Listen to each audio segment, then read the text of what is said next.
Merci de rester fidèle au programme d'ITV. Bonsoir à toutes et à tous. Bienvenue dans le 1945 dans l'actualité. Ce soir, de violents affrontements ont éclaté ce matin entre étudiants et forces de l'ordre à l'université Cheikh Anta Diop de Dakar. Le collectif des amicales de l'UCAD exige la réouverture de l'université fermée depuis le mois de juin. Les étudiants menacent de paralyser les enseignements sur toute l'étendue du territoire national s'ils n'obtiennent pas gain de cause. Et puis, élection présidentielle de 2024, J-124, la campagne de parrainage a démarré le 29 septembre dernier. Sur le terrain, elle ne se fait pas trop sentir. Constat dans ce journal avec dans certains quartiers de Dakar où les habitants disent n'avoir vu aucune caravane de candidats.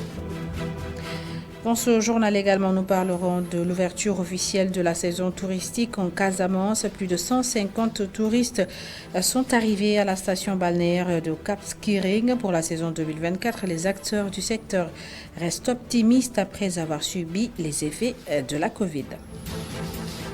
Sport, football, Lamine Camara a marqué son tout premier but en Ligue 1. Boulaye Dia, auteur d'un doublé en Série A. Et en Turquie, Mamba Batiam a réussi un triplé. Les détails dans le Tour d'Europe des Lions, ce sera avec Cher Diop.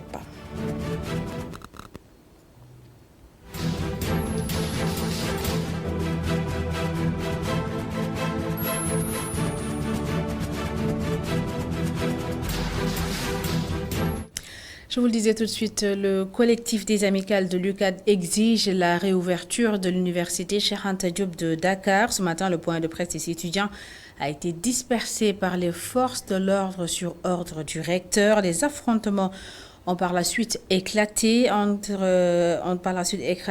les étudiants et les forces de l'ordre avec des échanges de jets de pierre et de grenades lacrymogènes. Les étudiants ont par la suite délogé les élèves du lycée Maurice Delafosse. Les étudiants menacent également de paralyser tout le système éducatif s'ils n'obtiennent pas gain de cause. Le film de ces affrontements est retracé par Mamsene Boubabou et Moussa Dia.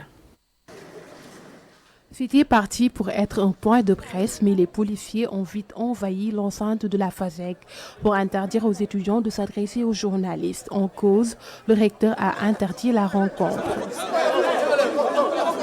Les étudiants refusent de suivre les instructions, les échanges houleux commencent. Le commissaire négocie et essaie de les ramener à la raison. Les étudiants abdiquent mais promettent de délocaliser leur rencontre. La police décide de les escorter. Mais les étudiants changent d'avis et les jets de pierre commencent. La police réplique à coups de grenades lacrymogènes et disperse la foule. Fatigués, ils délocalisent leur combat, direction le lycée Maurice Delafosse. Ils sortent les élèves et décident ainsi de paralyser tout le système scolaire et universitaire. Une foule d'élèves devant le lycée, beaucoup d'entre eux apeurés par ce face-to-face entre les forces de l'ordre et les étudiants. Des tirs de grenades lacrymogènes encore dans l'enceinte du lycée ainsi que l'arrestation de 2 étudiants, membres du collectif, mettent fin à cette altercation. Pour rappel, les étudiants exigent la réouverture du campus pédagogique et social du Temple du Savoir qui a été fermé depuis juin dernier. Et le collectif des amicales des étudiants de l'UCAD ne compte pas se laisser faire. Il se dit déterminé et menace de paralyser les enseignements sur l'ensemble du territoire national. L'un d'eux, Abdou Faye, était l'invité de l'émission Keno Askanui de cet après-midi. Il est interrogé par El Hadj Malick Cissé. Le collectif des amicales de l'Université Cheikh Anta Diop de Dakar quand même décide de porter le combat pour la réouverture immédiate et sans condition de l'espace universitaire. Nous avions visé depuis les faits quand même du mois de juin passé. L'autorité a pris la décision de fermer les universités en général, surtout l'Université Cheikh Anta Diop de Dakar. Nous avions visé un cercle. Il y a de cela 2 semaines, le DG lui-même a pris une décision personnelle pour dire que l'université va rouvrir ses portes en mois de novembre. Et quand même, alhamdoulilah, il y avait de l'espoir. Nous, en tant que représentants des délégués, matin comme ça, nous sommes à l'université pour préparer quand même la rentrée scolaire. Et par la grâce de Dieu, avant-hier, nous avions vu quand même un communiqué du conseil académique de l'université qui dit que voilà, l'université ne pourra plus ouvrir les portes forcément après les élections, si je comprends bien, au mois de mars, parce que les élections se passeront le 24 février. Donc les étudiants resteront encore de 8 mois à 9 mois de ne pas faire cours, et ça risque quand même de poser une année invalide. Donc, raison pour laquelle nous, en tant que représentants des étudiants et à l'Université de Dakar, nous avions pris nos responsabilités de faire face et quand même des stratégies de lutte pour quand même pousser à l'autre de revenir en arrière. Et vous avez décidé de bloquer le système éducatif? Bon, oui, c'était une stratégie de combat parce que nous tous, nous avions nos petits frères et nos petites sœurs qui sont dans ces classes moyennes. Le rêve, c'est de venir à l'université. Donc, nous ne voulons pas quand même être des notices qui pourront sacrifier l'espoir. Notre devoir, c'est de conserver quand même cette institution monumentale qui est aujourd'hui l'Université de Dakar, qu'ils puissent quand même faire former des cadres. Et voilà, c'était ça l'objectif. Et faire partir à la rencontre de nos petits frères, les expliquer qu'ils soient à John Kennedy, lorsqu'on a fait sortir les gosses, on les a expliqués. Vous êtes nos petits frères et nos petites sœurs, nous n'avions aucune intention de vous faire traîner dans le riz. Notre rêve, c'est de vous préparer pour quand même ce qui se passe à l'hiver, que ça ne se reproduise jamais. Avant votre arrivée, qu'il y ait quand même des réformes majeures. Direction Tasset, c'est dans la région de Thiès. Le maire invite les entreprises exploitant dans les carrières à respecter le protocole signé entre la commune et elle-même. Il invite aussi les entreprises à respecter les engagements qu'ils ont pris envers les populations de Tasset et des localités environnantes. Le maire menace de faire face aux exploitants si ces engagements ne sont pas respectés. Avec les populations, ils ont fait face à la presse. Les détails avec Isidore Alexandre Sen et Samba Fall. La commune de Tasset secouée ces derniers jours par un parfum de scandale foncier. Jusque-là, le maire n'avait évoqué la question. Mamadou Thiaw, après avoir rassemblé certaines informations, apporte ses précisions. De cette grande superficie de 300 hectares qu'on a octroyée depuis 2013 à une entreprise, Falilou Atta, qui s'était engagée avec un protocole à faire beaucoup de réalisations, ce qui n'est pas le cas. Jusqu'à aujourd'hui, après 10 ans, toutes les réalisations que cette entreprise devait faire, c'est la commune de Tasset qui les a faites avec ses recettes. Le directeur exécutif du PENDEL se veut défenseur du foncier de sa commune. Signer un protocole qui sera respecté. Nous, la commune, nous veillerons à ce que ce protocole soit signé, mais aussi nous assurerons le suivi de ce protocole. Monsieur le maire, ñun jigéen ñi man de sama bopp laa xam jël naa sama sor takk sama ndigg ba mu dëgër fu mu taxaw si tool bi ma taxaw foofu ñoo ngi ñaan monsieur le maire nañu jàppale tool bi naar yi dañoo sonal dañoo rey dañuy nekk di liggéey di lekk duñ ko gis guddi duñ gis bëccëg tool bi waroon na yore dëkk bi te yore wut dëkk bi. L'édile de Tasset appelle toutes les populations à faire bloc autour de leurs intérêts. J'exhorte, j'invite les populations à se lever, à se mettre derrière moi, derrière le conseil municipal, pour que Moustapha Fall, ou un autre partenaire, qui que ce soit, qui veut exploiter les carrières ou faire de l'agriculture, vienne ici négocier autour d'une table, on signe. La semaine dernière, les habitants du village de Mousna, dans la commune de Tasset, avaient élevé la voix pour alerter sur une supposée délibération sur une assiette de 300 hectares à un exploitant de basalte. Malgré les précisions du maire, les populations restent sur leur faim. À la place d'une carrière, elles préfèrent continuer l'agriculture, avec bien sûr la révision de la prime journalière des travailleurs de cette ferme. Et dans le nord du pays, à Podor, les populations du village de Wawao, privées d'eau depuis 4 ans, exigent la construction d'un forage. Ils étaient dans la rue pour manifester leur colère et dénoncent également, en plus du manque d'eau, un manque d'électricité et d'infrastructures sanitaires de base. Elles menacent de boycotter la prochaine élection présidentielle si l'État ne réagit pas. Explication de notre correspondant sur place, Amadou Oumar Diallo. Le village de Wawao n'arrive pas à s'alimenter en eau potable. En cause, depuis 2020, leur mini-forage est en panne. Les populations se sont érigées en bouclier pour lister leurs doléances. Nous avons constaté que les autorités étatiques nous ont mis en quarantaine. Depuis des années, on garde le moral. Tous en souffrant. Nous avons toujours dénoncé l'injustice que nous vivons dans notre village ici à Wawa. Les problèmes sont nombreux. On a le problème des eaux. On n'a pas de l'eau. Si on n'a pas de l'eau, on ne peut pas rester dans ce village. On n'a pas de l'eau, ni de bureau de vote, ni de poste de santé. Cela fait 6 ans qu'on n'a pas d'eau. On ne voit même pas. Nous avons frappé à toutes les portes pour avoir de l'eau. À propos de l'électricité, on n'y pense même pas. Dans cette contrée du département de Podor, l'accès aux soins sanitaires reste une équation, surtout pour les femmes enceintes.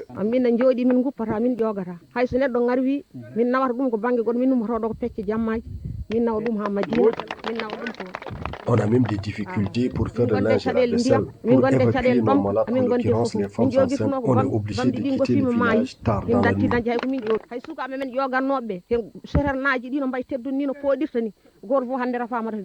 Face à cette situation, les populations alertent les autorités. Elles décident de boycotter la campagne de parrainage si l'État ne met pas fin à leur calvaire. La campagne de parrainage, justement, qui a démarré le 29 septembre dernier sur le terrain. Elle ne se fait pas trop sentir au micro de notre reporter. Des Sénégalais affirment même ne pas savoir qu'elle est en cours. Selon toujours ces mêmes citoyens, aucune caravane de candidats n'est passée dans leur quartier. Les détails dans ce reportage d'Aliou Ebarasowa. Assis dans une grande place, regardant des personnes autour d'un cercle jouant à la carte, ce sexagénaire ne sent pas la campagne du parrainage. Je n'ai pas encore senti la campagne. J'ai jamais rencontré. Pour le moment, je n'ai pas encore rencontré un responsable qui parraine tel ou tel candidat. Cet agent de sécurité fait le même constat. Selon lui, ce n'est pas seulement à Dakar que cette campagne est timide. Depuis l'heure, je n'ai pas senti la présence comme il fallait par rapport aux années passées. Donc, même je ne dis pas à Niartali, mais là où je viens, Thiès, Pout, vraiment, je ne sens pas leur présence. Après ce jardin public de Niartali, cap sur un autre quartier. Dans ce multiservice, nous croisons des étudiants. Partisans du leader de l'ex-parti PASTEF, selon eux, la campagne ne fait pas grand bruit. Ils attendent aussi le mot d'ordre de leur leader pour le parrainage. On n'a pas senti cette ampleur en fait. Parce que nous les patriotes, on attend toujours le mot d'ordre. Nous attendons qu'un mot d'ordre venant du parti pour pouvoir parrainer. Plus de 2 semaines depuis le lancement de la campagne du parrainage, un filtre avant les candidatures officielles dans la capitale sénégalaise, le début du parrainage est très timide, d'après nos interlocuteurs. Et pour cette élection présidentielle, le parti PUR a un candidat. Il s'agit de Aliou Mamadou Dia. Il a été désigné par Serigne Moustapha Sy Al Maktoum. Le candidat du PUR officiellement présenté ce week-end souhaite faire bénéficier aux Sénégalais de son expérience personnelle et professionnelle. Le voici au micro de Khadija Nadiouf. Depuis quelques années, nos chers concitoyens sont plongés dans le désarroi. Avec une flambée du coût de la vie face à un pouvoir d'achat qui s'érode chaque jour davantage. Mes connaissances et mes valeurs au service de notre nation pour la mise en œuvre de notre programme centré sur l'humain et la prospérité, NIT ak Natangé. Un Sénégal de paix et de concorde. C'est ça que nous voulons créer. Un Sénégal de justice et d'équité. Un Sénégal sûr et sécurisé. Un Sénégal qui honore et autonomise la femme. Un Sénégal qui aide ses enfants, les jeunes, les exclus, les victimes du système, afin de faire renaître en eux l'espoir perdu. Un Sénégal qui préserve les legs des anciens, qui protège nos us et coutumes, tout en prenant en compte les exigences de la modernité. En un mot, nous voulons bâtir un Sénégal développé, prospère et égalitaire. Chers compatriotes, l'histoire commence. Nous sommes au seul rendez-vous qui vaille, le rendez-vous de la justice, celui de l'engagement ferme de notre peuple à redresser la marche de notre cher pays. Parlons à présent des difficultés d'accès à la terre pour les femmes et les jeunes. À Kolda, ils ont été initiés aux procédures d'accès au foncier, une initiative de la cellule genre du ministère de l'Agriculture et de l'Équipement rural. Dans cette zone, les femmes ont un accès très limité au foncier. Explication de notre correspondant sur place, Seydou Diatta. Dans cette partie sud du pays, toutes les conditions sont réunies pour promouvoir les activités agricoles, notamment l'exploitation familiale. Malheureusement, plusieurs études rapportent que l'accès à la terre, surtout pour les jeunes et les femmes, reste un véritable défi. La cellule genre du ministère de l'Agriculture et de l'Équipement rural et le Proval-CV, en collaboration avec le CNCR, unissent les efforts pour promouvoir une gouvernance foncière inclusive. Les femmes et surtout les jeunes ont un réel problème d'accéder au foncier et ce problème-là constitue donc une contrainte même pour accéder au financement. Les femmes n'ont pas accès à la terre du tout. Avec la coutume, même les rizières où elles cultivent ne leur appartiennent pas. Ça appartient souvent à la maman de leur mari, c'est-à-dire leur belle-mère. La cellule genre du ministère de l'Agriculture a signé une convention avec le Proval-CV dans le cadre de l'accompagnement des femmes, surtout concernant l'accès aux ressources productives. Dans ce cadre, il était convenu de tenir des ateliers de renforcement de capacité, mais aussi d'accompagnement sur l'accès des femmes et des jeunes au foncier.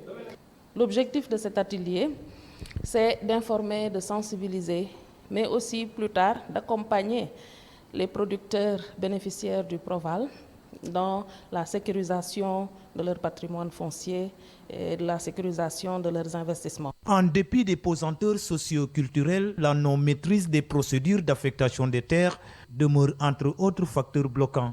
Donc c'est important à leur niveau qu'ils sachent comment donc faire pour accéder à ces terres-là, mais aussi qu'ils ont le droit de siéger à ces commissions domaniales pour pouvoir réduire les inégalités de genre dans l'accès et le contrôle de la ressource foncière concernant les femmes et les jeunes. Aujourd'hui, nous constatons la montée de l'immigration clandestine. Beaucoup de jeunes sont prêts à travailler et n'ont pas accès à la terre. Cette formation vient en son heure pour les sensibiliser sur les procédures à mener pour obtenir des terres. L'espoir pour l'accès équitable au foncier est donc permis au Fouladou grâce à cet atelier de capacitation qui a également enregistré la participation des élus locaux. Nous sommes le 23 octobre 2023 et pour célébrer Octobre Rose, les femmes du CELS authentique, le syndicat des enseignants libres du Sénégal ont initié une journée de dépistage gratuit du cancer du sein et du cancer du col de l'utérus. Cette journée a également été l'occasion pour des malades en rémission et ceux qui ont guéri du cancer de sensibiliser les femmes sur l'importance du dépistage précoce. Plus de détails avec Babacar Seck. En ce mois d'Octobre Rose, les syndicalistes du CELS authentique ont engagé la lutte contre le cancer avec une journée de dépistage des cancers du sein et du col de l'utérus. Cette activité pour nous est extrêmement importante parce que nous l'avons dit, elle va permettre de faire un dépistage pour voir l'état de santé de nos mandants. Et ça pour nous c'est important. Et ça montre également que notre organisation syndicale est une organisation de rupture qui, en plus des revendications, s'intéresse également au bien-être de ses militants. Ça également, je pense que c'est important. Nous sommes dans la formation, mais nous sommes également dans la préoccupation de l'état de santé de nos militants. Atteinte à 2 reprises d'un cancer du sein, Mamsoukaine Gueye a tenu à sensibiliser les femmes sur l'importance du dépistage précoce et a rappelé que le cancer se guérit. Vraiment, c'était dur, mais machallah, je m'en suis bien sorti grâce par Dieu quand même. Mais c'était tellement dur tout au début, mais après, c'est une maladie comme les autres maladies. Ça se soigne et ça guérit aussi. Oui. Il faut se lever tôt aussi pour le dépistage. Moi, vraiment, la plaidoirie que je fais, c'est de dire aux femmes de se dépister le plus rapidement possible. Vraiment. Parce que le dépistage précoce peut en sortir quand même de cette maladie. Une centaine de femmes, la plupart des enseignantes, a été prise en charge et sensibilisée sur le cancer. Il faut noter aussi la présence de Malo Diatiam, secrétaire général de la Fédération générale des travailleurs du Sénégal Bay. Action sociale à Grand Dakar, notre confrère Baba Ndiaye a offert 500 kits scolaires à des élèves de la commune. La deuxième édition de cette distribution de fournitures scolaires a eu lieu ce week-end et par ce geste, Baba Ndiaye souhaite soulager certains parents d'élèves et permettre aux élèves d'étudier dans de bonnes conditions. Le voici au micro de Barasawa.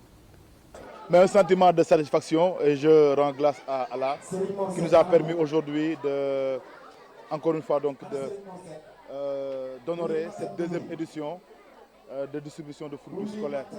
Et je remercie l'ensemble des populations de Grand Dakar et l'ensemble des parents d'élèves, mais l'ensemble des autorités qui m'ont également accompagné pour la réalisation de cette deuxième édition.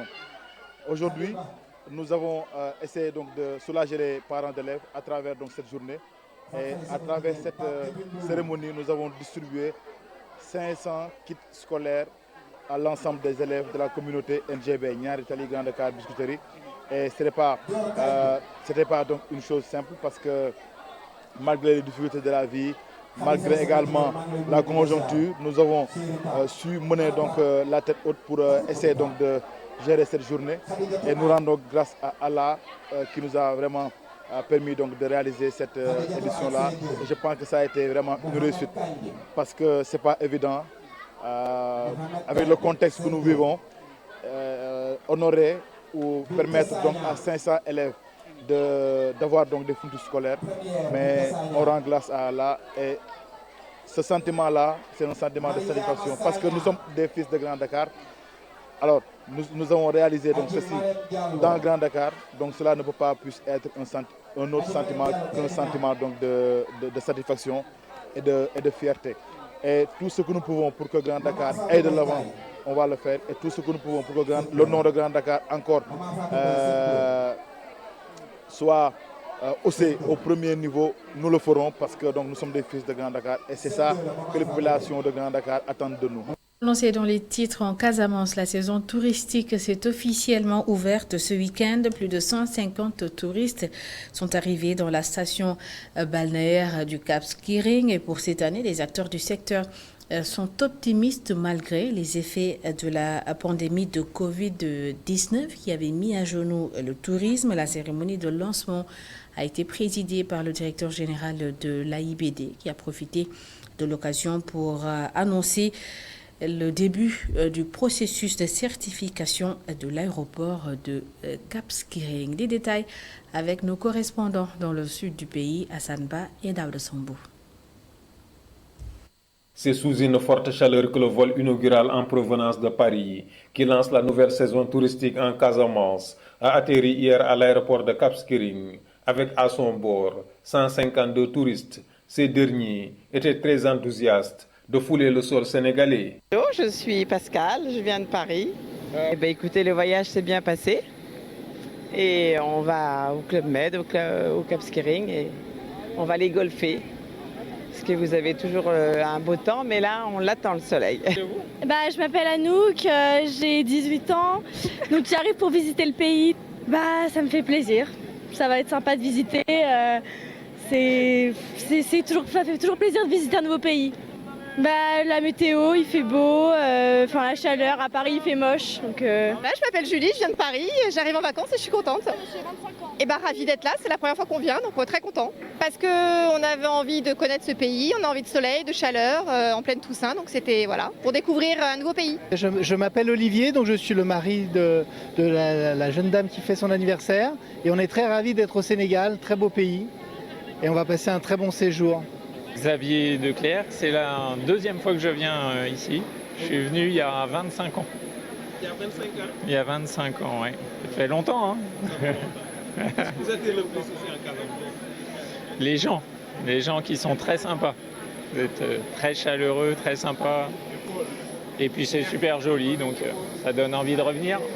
La station balnéaire de Cap Skirring, qui se remet petit à petit des effets du Covid-19, qui avait complètement mis à terre le secteur, compte recevoir cette année un nombre important de touristes. Parce qu'on a connu des moments extrêmement difficiles liés à l'exploitation de nos resorts, c'est-à-dire pendant la Covid, effectivement, comme tous les acteurs touristiques, nous avons été grandement impactés. Heureusement, cette crise est actuellement derrière nous. Nous sommes actuellement en plein développement de notre secteur. L'année dernière, nous avons fait une excellente saison touristique avec des milliers de touristes que nous avons fait déplacer de Paris à Cap Skirring. Venu présider la cérémonie de lancement de la nouvelle saison touristique, le directeur général de l'AIBD a profité de l'occasion pour annoncer le processus de certification de l'aéroport de Cap Skirring pour pouvoir accueillir les grandes compagnies. Donc je pense que toute cette vision est portée par la volonté de mettre à norme nos aéroports régionaux, raison pour laquelle AIBD SA est dans un processus de certification de l'aéroport de Cap Skirring. Dans la station balnéaire de Cap Skirring, c'est déjà l'effervescence avec les travailleurs saisonniers qui commencent à arriver depuis la semaine dernière.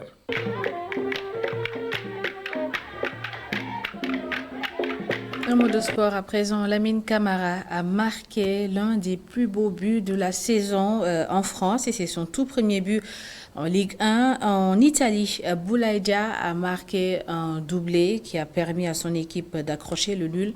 Abdoulaye Sima, lui aussi, a marqué un doublé avec Glasgow Rangers. Et en Turquie, Mamba Batiam a marqué un triplé. Le Tour d'Europe des Lions avec Cheikh Diop.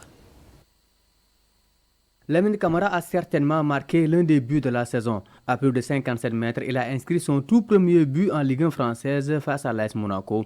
Des Monégasques justement qui se sont finalement imposés 2-1 avec un énorme match de Crépin Diatta sur son côté droit.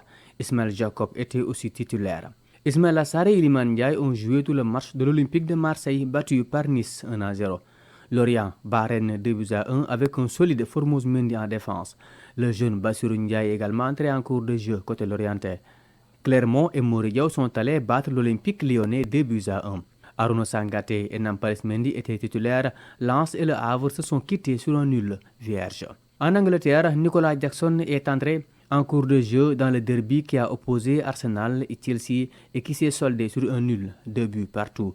De son côté, Idrissa Gana Gueye a passé tout le match sur le banc d'Everton qui s'est incliné dans le derby face à Liverpool, 2-0.